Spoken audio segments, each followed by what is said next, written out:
मेरे प्यारे छात्रों, सृजन क्लासेस के इस वीडियो लेक्चर में आप सभी का बहुत बहुत स्वागत है। आज हम लोग फिजिक्स का तीसरा चैप्टर शुरू करने जा रहे हैं, जिसका नाम है मानव नेत्र एवं रंग बिरंगा संसार। मानव नेत्र और रंग बिरंगा संसार। तो इसमें हम लोग मुख्य रूप से मानव नेत्र के बारे में पढ़ेंगे। मानव नेत्र में किन किन प्रकार के दोष होते हैं उसके बारे में पढ़ेंगे। उन दोषों का निवारण कैसे किया जाता है उसके बारे में पढ़ेंगे। साथ ही साथ इस रंग बिरंगा संसार के बारे में पढ़ेंगे। यानी इस रंग बिरंगा संसार में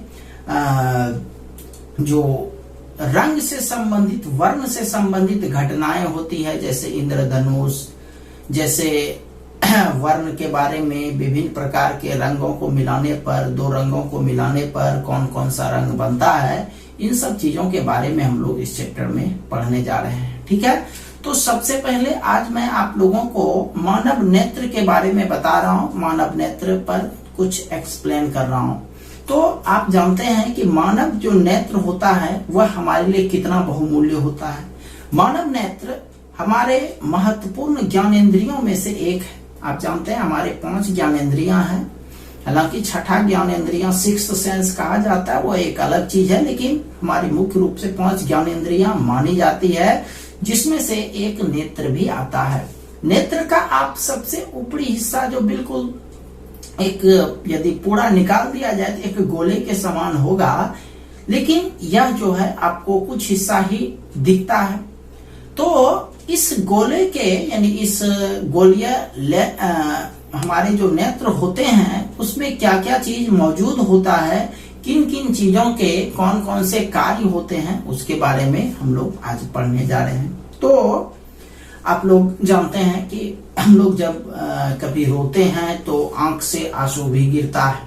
तो वह आंसू जो है, बचपन में आप जब बहुत छोटे होंगे तो हो सकता है आप लोगों को आंसू यदि गिरते हुए यदि मुंह में आ जाता होगा तो बहुत मजा आता होगा, क्योंकि आप देखते होंगे कि उनका स्वाद जो है वह नमकीन होता है।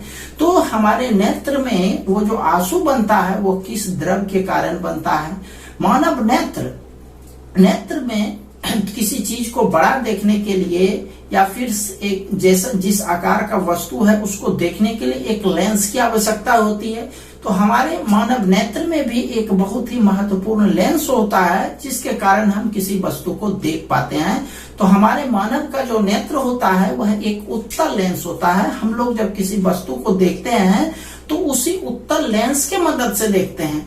अब आप ये सोच रहे होंगे कि उत्तल लेंस में जो प्रतिबिंब बनता है वह प्रतिबिंब तो बड़ा भी बनता है, छोटा भी बनता है और वस्तु के समान आकार का भी बनता है। बिल्कुल सही बात है कि उत्तल लेंस में जो प्रतिबिंब बनता है वह वस्तु के आकार से बड़ा भी बनता है, छोटा भी बनता है और वस्तु के आकार के बराबर भी बनता है। तो फिर जब हम किसी वस्तु को देखते हैं तो एग्जैक्ट उसी आकार का क्यों दिखाई पड़ता है? तो हमारा नेत्र जो है वह, हमारा नेत्र एक स्प्रिंग के तरह होता है।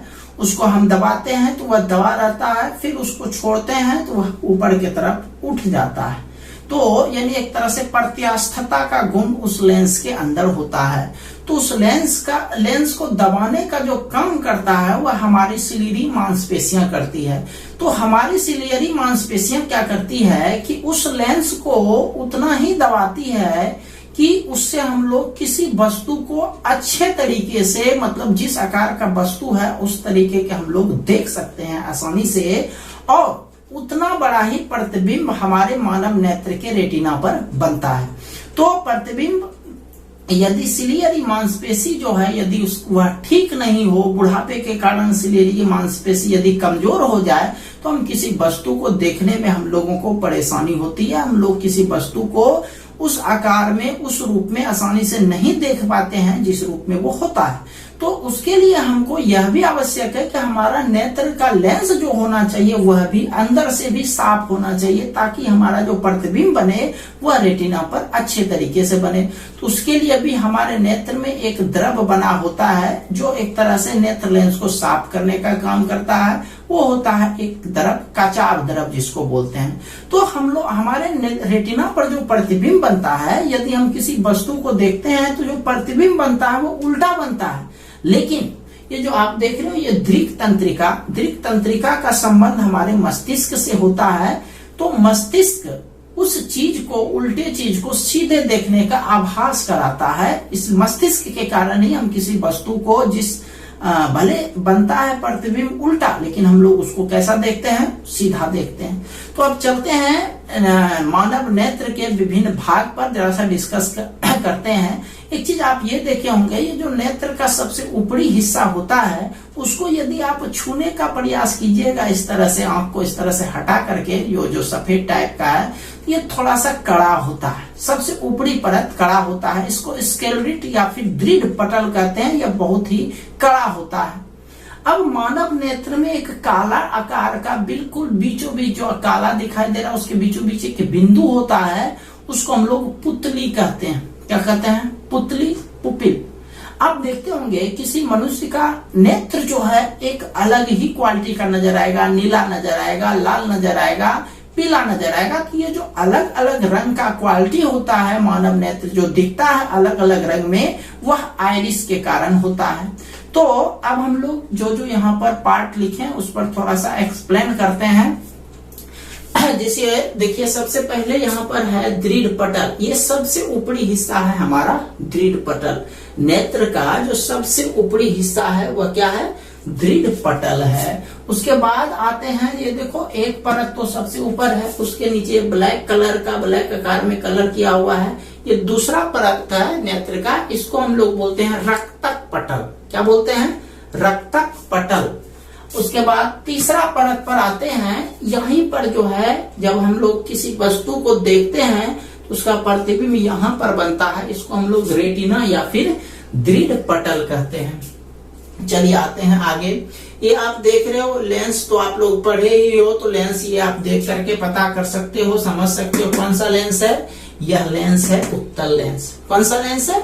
उत्तल लेंस है। तो यह उत्तल लेंस जो है, इसको देखो इधर से और इधर से दो अथी से दबाने वाला, ये देख रहे हो ना, इसके बीच लगता है कि जैसे यह लेंस एडजस्ट हो गया है। इसी को बोलते हैं सिलियरी पेशी। सिलियरी पेशी में जो है लेंस एक तरह से समझ लो एडजस्ट रहता है।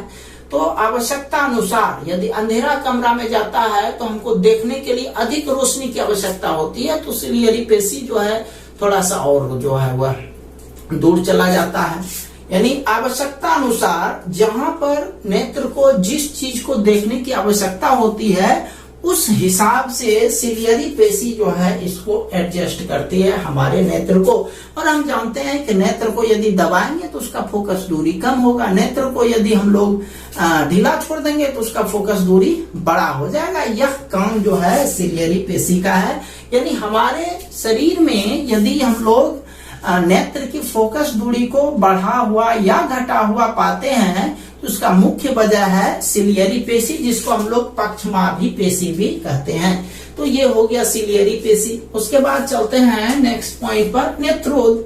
तो आपको हम बताए थे कि बचपन में जब आप रोते होंगे तो हमारा जो आंसू निकलता है यहाँ से निकल करके कभी कभी मुंह में भी चला जाता है, जानबूझ करके हम लोग उसको अंदर भी डाल लेते हैं, तो उसका स्वाद नमकीन दिखता है। तो ये जो स्वाद नमकीन होता है नेत्रोद के कारण होता है, जिसको हम लोग कचाव द्रव भी कहते हैं। क्या कहते हैं? कचाव द्रव।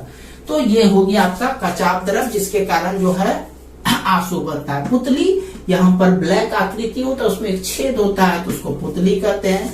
परितारिका वाला हिस्सा यहाँ होता है, तो परितारिका के कारण ही नेत्र का रंग अलग अलग रंग दिखाई देता है। परितारिका के कारण यहाँ पर कॉर्निया स्थित होता है।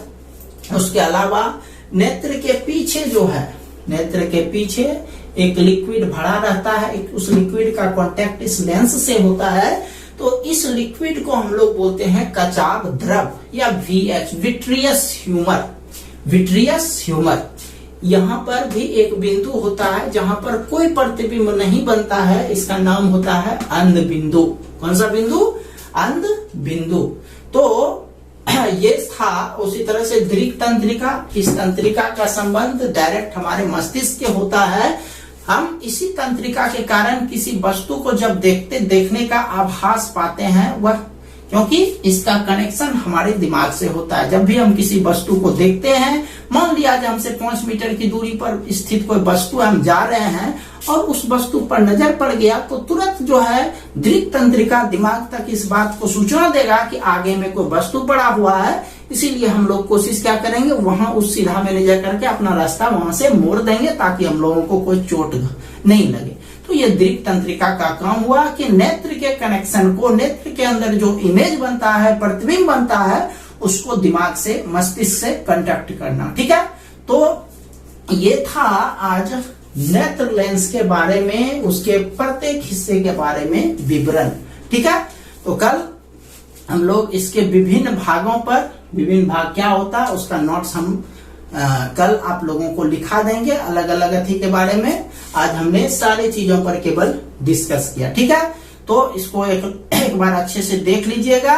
इसका हो सके तो इसको चित्र को 1 से 2 बार अच्छे से बना लीजिएगा, क्योंकि यह बोर्ड एग्जामिनेशन में पूछा जाता है तो 5-6 मार्क्स का पूछा जाएगा। ठीक है, तो आज के लिए इतना ही। मिलते हैं हम लोग कल एक नए वीडियो लेक्चर के साथ। तब तक के लिए आप सभी का बहुत बहुत धन्यवाद।